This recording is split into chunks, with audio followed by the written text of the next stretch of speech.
DD குடும்பம் உங்களை அன்புடன் வரவேற்கிறது.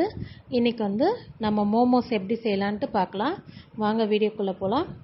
இன்றைக்கி 1/2 kg மைதா மாவு எடுத்திருக்கேன். 1 டேபிள் ஸ்பூன் உப்பு சேர்த்துட்டு நல்லா மாவை கலந்து விட்டுக்கோங்க. கலந்துட்டு அதுக்கப்புறம் நம்ம தண்ணி ஊற்றி பிசைஞ்சிக்கலாம். மாவு நம்மளுக்கு தண்ணியாகவும் இருக்கக்கூடாது, அதே சமயத்தில் கெட்டியாகவும் ரொம்ப கெட்டியாகவும் பிசையக்கூடாது, மீடியமாக பிசைஞ்சிக்கணுங்க. இன்றைக்கி நம்ம 1/2 kg மாவு எடுத்திருக்கேன். அதுக்கு எனக்கு 250 ml தண்ணி தேவைப்பட்டுச்சு. பாருங்கள், மாவு தண்ணியாகவும் ரொம்ப கையில் ஒட்டுற மாதிரியும் இல்லை, அதே சமயத்தில் கெட்டியாகவும் இல்லை. இந்த மாதிரி இல்லை நீங்கள் பிசைஞ்சுக்கோங்க.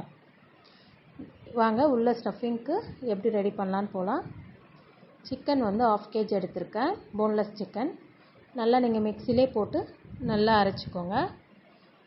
அரைச்சிட்டு அதுக்கப்புறம் அது தேவையான மசாலாலாம் நம்ம சேர்க்கலாம். கேரட் 2 கேரட் எடுத்திருக்கேன், நல்லா பொடியாக சாப் பண்ணிக்கோங்க. சாப்பர் இருந்துச்சுன்னா கூட நீங்கள் அதில் பண்ணிக்கோங்க. கையில் கட் பண்ணுறதுக்கு கூட கொஞ்சம் ரொம்ப கஷ்டமாக இருக்கும். முட்டைகோஸ் எடுத்திருக்கேன். முட்டைகோஸ் ஒரு 200 கிராம் எடுத்திருக்கேன். வெங்காயம் 2 வெங்காயம், மீடியம் சைஸ் வெங்காயங்க, 2 வெங்காயம் பொடியாக கட் பண்ணி வச்சுருக்கேன். இஞ்சி ஒரு துண்டு இஞ்சி நல்லா பொடியாக கட் பண்ணிவிட்டு சேர்த்துக்கோங்க. பூண்டு 1 பூண்டு எடுத்திருக்கேன். 1 பூண்டு நல்லா பொடியாக கட் பண்ணி சேர்த்துக்கிறேன். கொத்தமல்லி இருந்தால் நீங்கள் சேர்த்துக்கோங்க. அப்படி இல்லைன்னா உங்கள்கிட்ட ஸ்ப்ரிங் ஆனியன் இருந்தாலும் நீங்கள் சேர்த்துக்கலாம், இன்னும் நல்லாயிருக்கும். அப்புறம் வெறும் மிளகாத்தூள் 1 டேபிள் ஸ்பூன் சேர்த்துக்கிறேன். பெப்பர் 1 டேபிள் ஸ்பூன் சேர்த்துக்கிறேன். உப்பு உங்களுக்கு தேவையான அளவு நீங்கள் சேர்த்துக்கோங்க. சேர்த்துட்டு நம்ம எண்ணெய் ஊற்றி கலந்துக்க போகிறோம். தண்ணி ஊற்றி பிசையக்கூடாதுங்க, ஏன்னா நம்ம எண்ணெயில் பொரிக்கிறனால நம்மளுக்கு எண்ணெய் தெறிக்கும். தண்ணி இருக்கவே கூடாது. சிக்கன் கூட நல்லா ஒட்ட பிழிஞ்சிக்கோங்க. எண்ணெய் நான் நல்லெண்ணெய் தான் சேர்த்துருக்கேன், நீங்களும் நல்லெண்ணெய் சேர்த்துக்கோங்க. நல்லா பிசைஞ்சிக்கோங்க. பிசைஞ்சிட்டு இப்போ நம்ம மாவு திரட்டிடலாம். ஒரு மீடியம் சைஸில் மாவு எடுத்துட்டு நல்லா மெலிசாக தேய்ச்சிக்கோங்க. அப்போ தான் உங்களுக்கு நல்லா கிறிஸ்பியாக கிடைக்கும். நல்லா மெலிசாக தேய்ச்சிக்கோங்க. நம்ம வெளியே சாப்பிட்றதோட வீட்டிலே செஞ்சு சாப்பிட்டா இன்னும் ரொம்ப நல்லாயிருக்கும். இங்கே பாருங்கள், ஒரு ஷார்ப்பான பாத்திரமாக எடுத்து இந்த மாதிரி ரவுண்ட் ஷேப்பில் இந்த மாதிரி பண்ணிக்கோங்க. எல்லாம் உங்களுக்கு ஈவனாக கிடைக்கும் மோமோஸு. நீங்களும் வீட்டில் இதே மாதிரி ட்ரை பண்ணி பார்த்துட்டு எனக்கு கமெண்ட் பண்ணுங்கள்.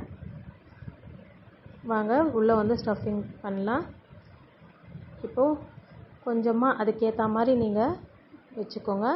நம்ம சாரீஸ்க்கு ஃபில்ட் எடுக்கிறோம்ல, அந்த மாதிரி தான் இதுக்கும் அந்த மாதிரி பண்ணணும். இங்கே பாருங்கள், ஒரு சைடு மட்டும் நம்ம மடித்து விட்டு இது பண்ணிக்கலாம். நல்லா மடிச்சிங்கனாவே அது மைதா மாவு தானே, நல்லா ஒட்டிக்கும். அப்படி இல்லைன்னா நீங்கள் ஒன்றா ஒட்டிட்டு அதுக்கப்புறம் கூட ஃப்ரில்ஸ் மாதிரி பண்ணிடலாம் மோமோஸை. நம்ம வாங்க, நான் இப்போ உங்களுக்கு வீடியோவில் காமிக்கிறதுக்காக நான் கொஞ்சமாக தான் செஞ்சு எண்ணெயில் பொரிக்கிறேன். ஒரு 4 மோமோஸ் மட்டும் செஞ்சுருக்கேன். செஞ்சுட்டு நல்லா கோல்டன் ப்ரௌன் ஆகிற வரைக்கும் கொஞ்சம் வெயிட் பண்ணுங்கள்.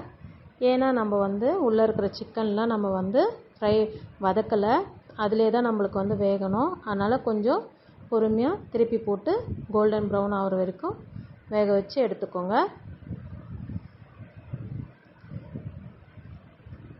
நம்ம வெளியே சாப்பிட்றதோட நம்ம வீட்டிலே இந்த மாதிரி சுத்தமான முறையில் செஞ்சு சாப்பிட்டா குழந்தைங்களுக்கும் நல்லது, நம்மளுக்கும் நல்லது. இங்கே பாருங்கள், நல்லா கோல்டன் ப்ரௌன் ஆயிடுச்சு. இப்போ நம்ம எடுத்துடலாம்.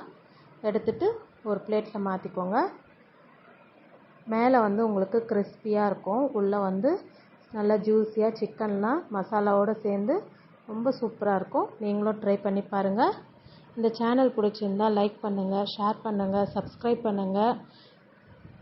நெக்ஸ்ட் வீடியோஸில் நம்ம சந்திக்கலாம். தேங்க்யூ.